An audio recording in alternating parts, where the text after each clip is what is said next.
Welcome to the Born Free podcast, where we'll discuss the challenges facing the world's wildlife and ecosystems. My name's Sarah Locke, and I'll be talking to the passionate people doing their bit to try and secure a future where wildlife and humans can peacefully coexist.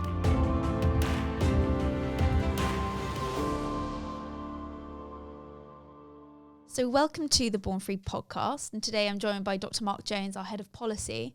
And we're going to be talking about quite a controversial topic, which is trophy hunting. But before we get on to it, Mark, do you want to just tell us a little bit about yourself? Yeah, certainly. Thanks very much for having me on. I'm a vet by training. I did my veterinary training back in the early 1980s at Liverpool Vet School. And I think I went into veterinary medicine because I was primarily interested in animal welfare. And I didn't really know much about wild animals or conservation when I was 18 and going to college. But as I went through the training, I got more and more interested and very concerned about the plight of wild animals. So by the time I qualified and came out and worked for 2 or 3 years in what most people would consider to be normal veterinary practice, I'd really decided that I wanted to do something different.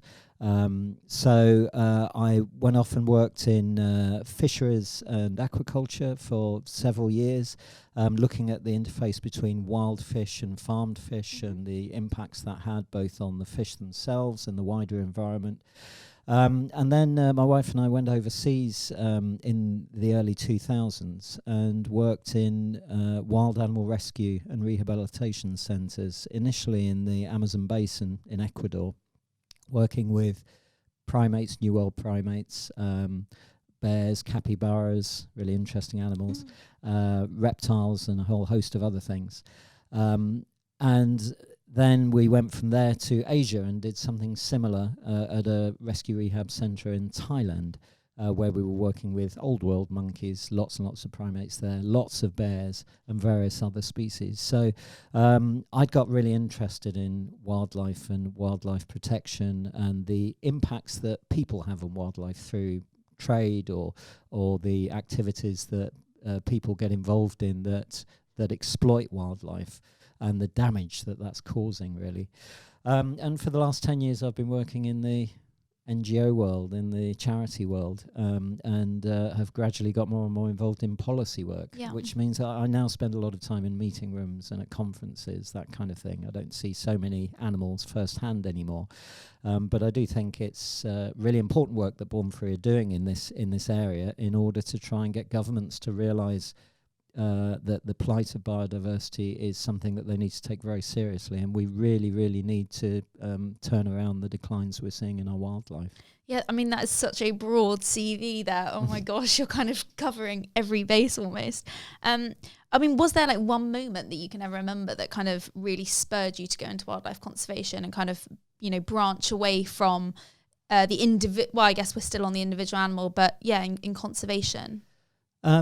Yeah, as I say, I think I'd started to get really interested in wild animals and the plight of wild animals while I was going through my veterinary degree. I realised that perhaps medicine and surgery, that side of veterinary medicine, which is largely focused on domesticated animals, wasn't really my thing, and I was more interested in the plight of wild animals and the impact that the activities of people are having on wild animals.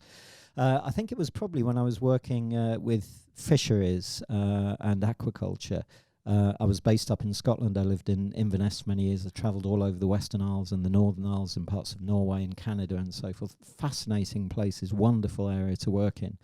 But I got increasingly frustrated with the industries that I was effectively working with, fisheries and aquaculture, and the almost total disregard they seemed to have for the impacts that they were having on the not only the fish species or whatever that they were targeting, but also the wider environment. And I remember being on a fish farm in Scotland, looking at fish, doing some health work, and seeing the manager take someone out to shoot seals because the seals in the area were perceived as being a risk to the fish. They were hassling and damaging the fish in the cages.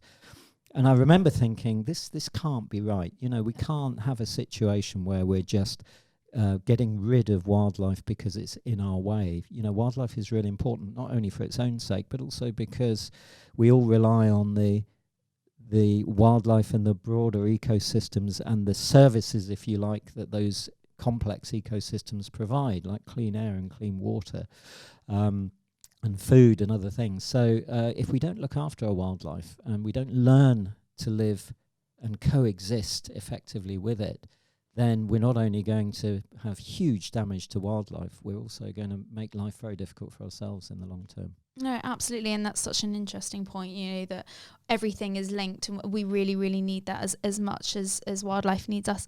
And we're going to be talking, as I said, about trophy hunting, which is obviously quite an emotive subject. But for the listeners, could you just clarify exactly what we mean by trophy hunting?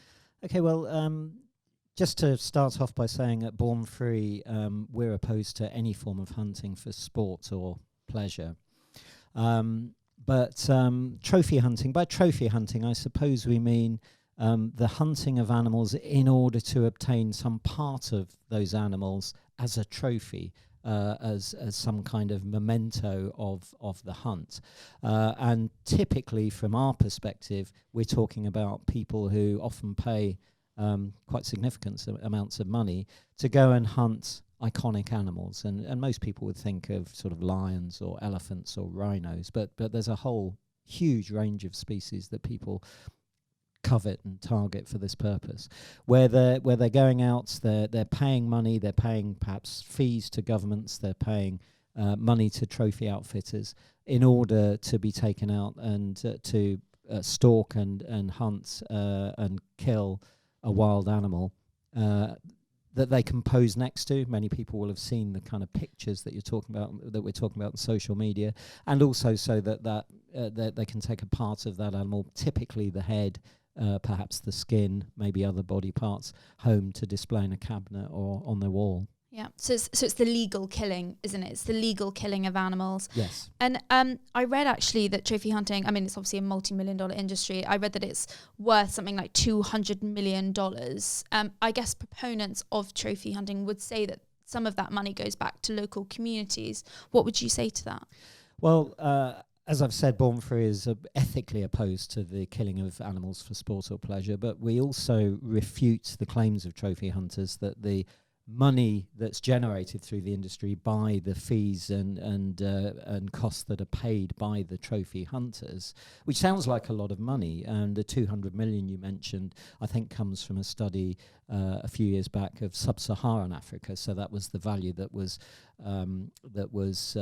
suggested trophy hunting might be worth in a number of southern African countries, but obviously it occurs over a much bigger area than that globally.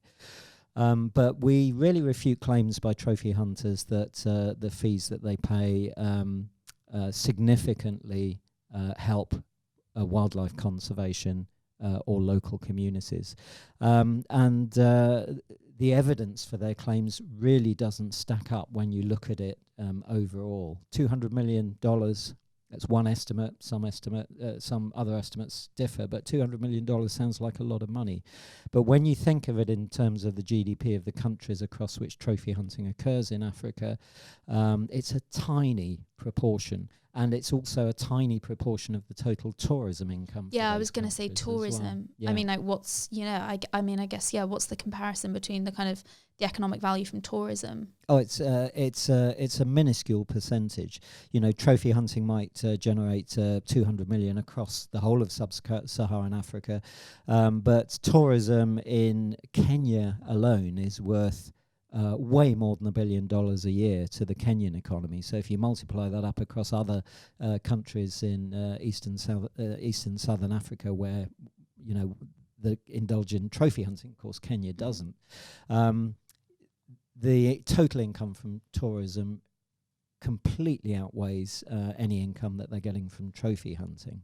And I mean, I guess I'd be interested to know as well, I guess, from the local community's perspective, how they feel about I guess the difference between trophy hunting in their local area and tourism.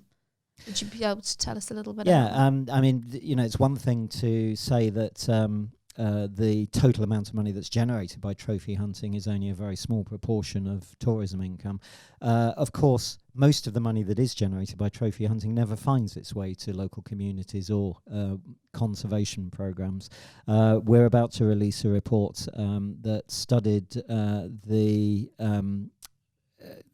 the distribution of funds from trophy hunting in Zambia to local communities, where the local communities are supposed to get quite a substantial proportion of trophy hunting fees by law, and yet the government mostly withholds those funds. The local communities never see it, and the people that we spoke to at the community resource boards and representatives of the local chiefdoms and so on are really fed up with this. They're saying we don't want trophy hunting because we don't see any benefit from it, and they're very keen to see other ways that they can benefit from and coexist with the wildlife that they live alongside.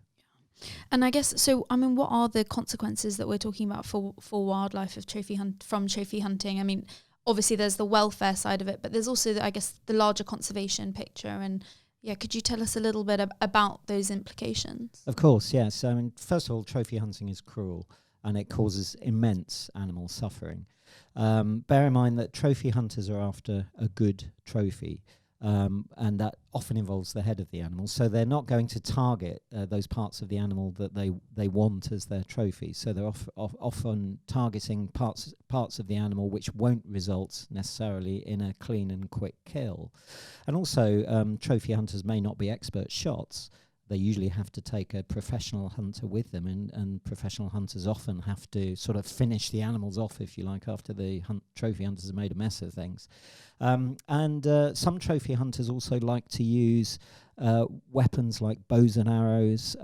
Famously, the dentist from the United States who killed Cecil the lion used a bow and arrow, injured Cecil, and he was only finally killed several hours later. Or muzzle loaders or handguns. And the big trophy hunting organisations like Safari Club International actually encourage people to do this by giving them awards for those kinds of activities. And these weapons clearly aren't designed to effect a clean kill. And you'd never be allowed to do this under other circumstances where animals are being legally and deliberately killed, like livestock, for example. So why trophy hunters should be exempt from the need to ensure that the animal is killed quickly and with the minimum suffering is completely beyond me.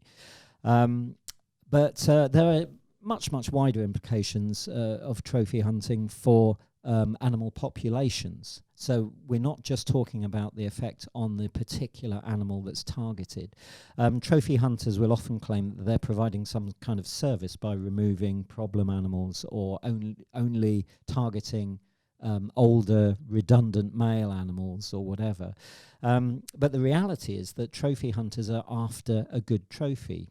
Maybe an animal with the longest tusks or the largest horns or the darkest, biggest mane or whatever. And these individuals are often key individuals within their societies. So when you take those animals out, you have implications for the remaining animals in their family groups and in their wider populations.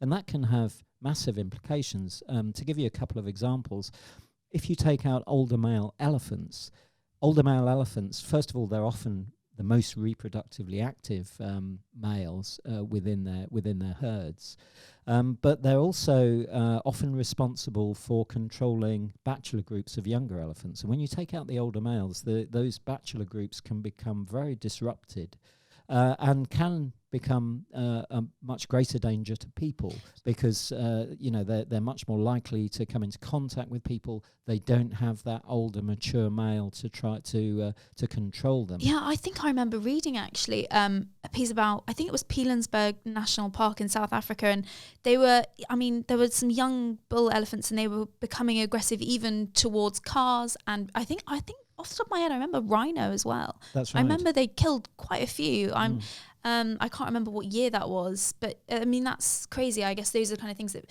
the general public don't really think about. Exactly. I guess. This is like sort of unruly teenagers being let loose because there is no longer an older, more mature adult to kind of keep them under control.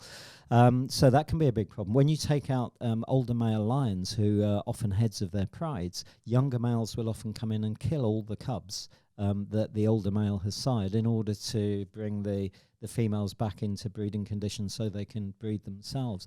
And, you know, hunters say, we set age limits on lions, so we only kill male lions over 7 years old because they're redundant, you know, their reproductive life is over. Well, Cecil was, I believe, about 11 or 12 years old when he was killed, and he was head of 2 prides of lions.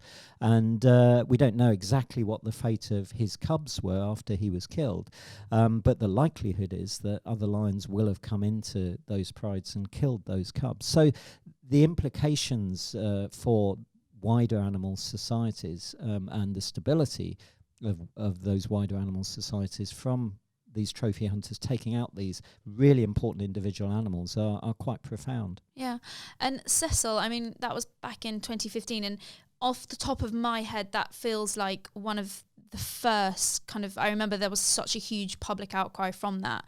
I mean, for me, in my head, that was like one of the first instances that we really saw of that. I mean, why do you think he created such he really gathered kind of the emotion of the public? That's a really interesting question, and one that a lot of people have asked, because Cecil was killed in 2015. Now, the killing of a lion in parts of southern Africa by a trophy hunter from the United States or elsewhere isn't a particularly unusual thing. Dozens of lions are killed every year. Wild lions are killed every year by trophy hunters. The question is, why did this generate so much public interest? I think it was the fact that a number of sort of factors came together. This lion was head of a number of prides. He was a very popular and well-known lion. And he was studied. Magnificent lion. He was also the subject of a study by Oxford University, so he was collared. The hunter was presumably wealthy, middle-class American. He was a dentist. We like to think of doctors and dentists, people in the sort of medical world, as being caring people. So I think that would have resonated with the public. You know, why on earth is someone from a caring profession going out shooting lions with bows and arrows in Zimbabwe in his spare time? And also Cecil lived in a protected area. He lived in the Hwange National Park, which is protected, and he was, as far as we're aware, lured deliberately out of the park by the hunting outfitter, so that this American hunter could target him and have a go at shooting him with a bow and arrow. And I think all of these things kind of resonated with people, alongside the fact that he was shot and wounded and only killed several hours later. So it really brought home to people the cruelty and the cynicism of this activity. I think you're right. It's something that together just brought through a lot of factors for people that hadn't, by itself maybe don't stand up, but then together it kind of created this incredible response from people. Absolutely. And so looking forward, I mean, what do we, Born Free and other compassionate conservationists, what would you want? What do you see kind of from the UK, I guess? What could the UK do? Because I guess we can't go to, other countries, but what would the UK, what would you want to see? Yeah, I mean, ultimately we'd like to see an end to trophy hunting. People claim it generates money, it generates incentives for people to maintain wildlife and wild areas, because they can generate. We have to look for better, more compassionate and much more effective ways of protecting our wildlife than relying on people who have lots of money and who are prepared to fork out tens of thousands of dollars to go and shoot it. But as you say, we do try and put pressure on those countries that allow trophy hunting. We do try and reason with them. We try and talk them through the alternatives. But we're not in a position necessarily to change policy in South Africa or Zimbabwe or whatever. Where we can perhaps have an influence is back here at home in the UK. The UK is not by any means the biggest source of trophy hunters or the biggest destination for trophies. Nevertheless, something like 2,500 trophies from threatened species were exported to the UK over roughly the past 10 years, including trophies from lions and elephants and hippos and leopards and other really iconic species. And I think a lot of people will be shocked to hear that. But in order to bring those trophies home, the hunters need to have a permit from the UK government. So what we have been doing is asking the British government to stop issuing permits for the import of trophies, initially from threatened species. And we believe that if the UK government would do that, yes, it would have an impact, because it would presumably disincentivize British hunters from going overseas to indulge in this activity. But it would also send a very clear message internationally that the UK doesn't think this is a reasonable way to go about managing threatened species, and that there needs to be a much better way of doing this. And I guess as well, maybe airlines, do they have a kind of responsibility, those commercial like transport entities, I guess? I think, am I right in saying that Emirates, they don't carry any trophies anymore, and there are quite a few others, I think. Yeah, quite a number of airlines around the time, or just after the news about Cecil broke, quite a number of airlines declared that they either already had a policy of not carrying trophies or would implement a policy of doing so, and that's great, because that makes it more difficult for trophy hunters to export their trophies back to their homelands, and hopefully disincentivizes them from going out and killing these animals in the first place.